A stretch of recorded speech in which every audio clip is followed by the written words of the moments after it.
Hey guys, welcome back to Mechanics Life, and today's video I want to explain something. It's like a little hack.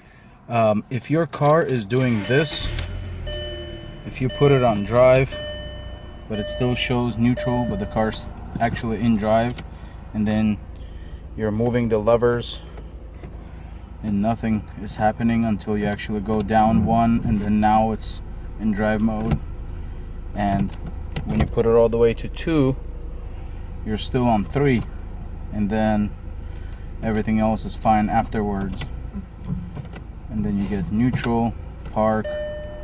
But then when you go from park to neutral, you don't have this click anymore. You have to go to neutral and then go back one more to get on reverse. I'll show you how to fix that.